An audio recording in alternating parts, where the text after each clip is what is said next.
Good evening. Welcome to the program. Today we'll deal with a subject called objections. It's a very natural thing. Every one of us have it. Remember, the customer has come in with a lot of apprehension and you've showed him a good product. He's quite happy, but there's still a niggling doubt. So an objection is a reason, real or perceived. However much you try to prevent objections occurring, it is inevitable. And they will arise. And you'll have to learn how to deal with it. It's a salesman's duty to identify the objection, deal with it, and turn it into a reason why the customer should now buy. One of the most common objections that you normally get is time. It's very frustrating for a salesperson. He says, I think I'll buy it next month. And otherwise, I think I'll wait till Christmas. I'll buy it when I return from leave. Now, perhaps during the qualification process, you might have asked that person when he intends to buy. And if he said that he was going to buy immediately, and if he says he's going to buy later, you have to probe and find out why he's saying it. Another objection is price. Price objections are the most difficult to overcome, particularly in a recession period when some of your competitors are doing deals for a little or no profit. I can get more dealers from XYZ Motors, is what he'll say. Or he'll say, I need another at least 50,000 for my used car. Something like that. Some other customers blame the competition. They'll say that, look, and actually, when they quote a competition, it could be price as well. So you got to watch out there. Oh, I always buy my cars from so-and-so dealership. I've been having a Toyota for the past 10 years. I don't really sure if I want to change. And you have to start thinking, going back, if you did qualify right, do you need to go back to the process? Why is he saying that? And suddenly he might say, my wife is very keen on a Nissan Sunny. He might even say, oh, there's another dealership which is very close to my house and I can always, that's far more convenient. So many of them. So there's a technique to deal with these objections. You must always be alert to expressions or lack of interest when you see that, and there is a lot to do with body language which you'll learn later on during the program.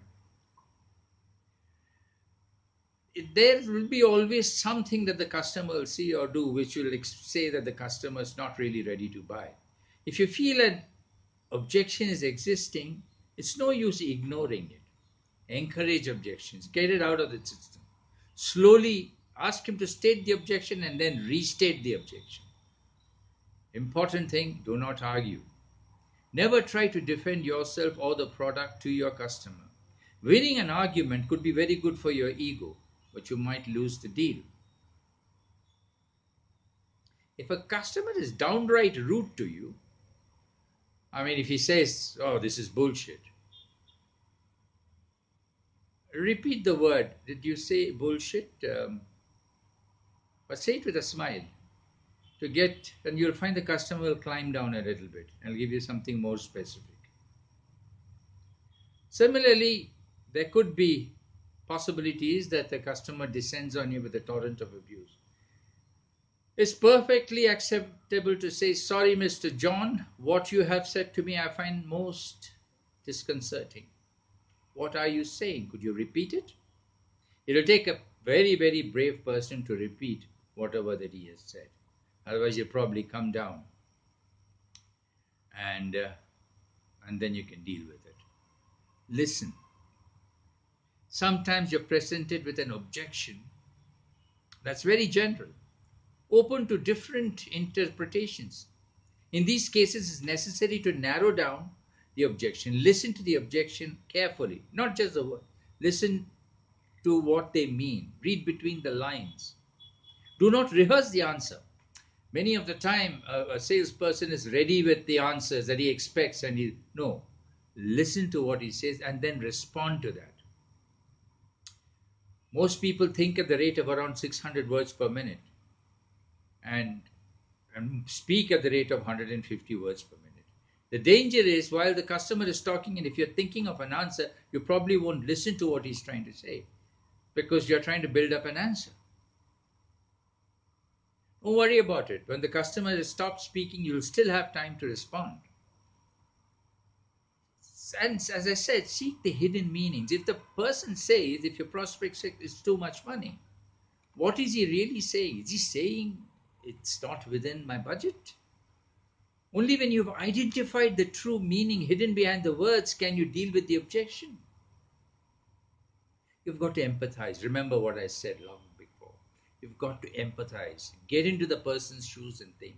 If he says this is too much, if the price is too much, ask him, are you trying to say that the EMI is too much for you? Then what is the amount that is comfortable for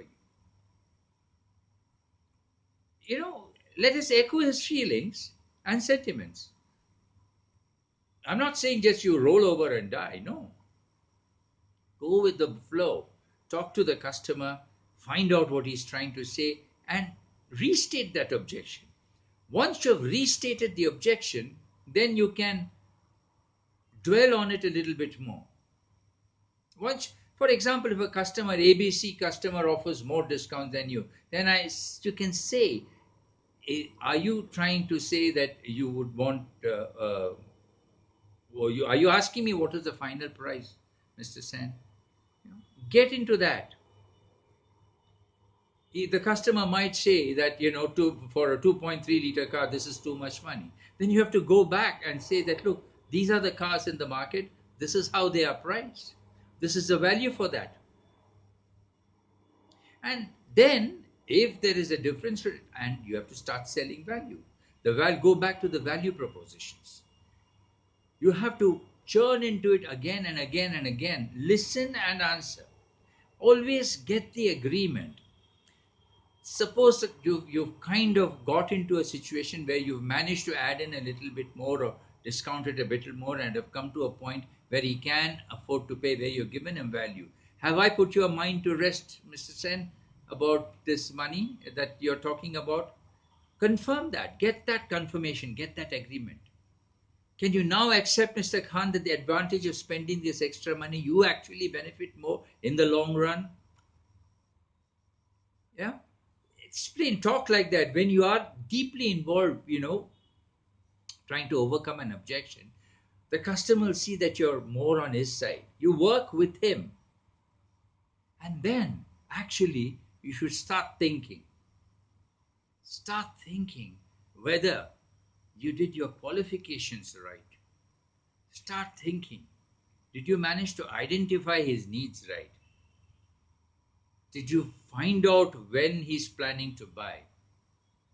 Now ask those questions. Did you do your presentation right? Did you address those needs that you expressed during the qualification process? Think whether you gave him the right demonstration in the right car.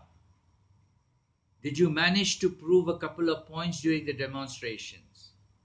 Think of all these facts, all these points that has been used by you to sell the product. See you soon.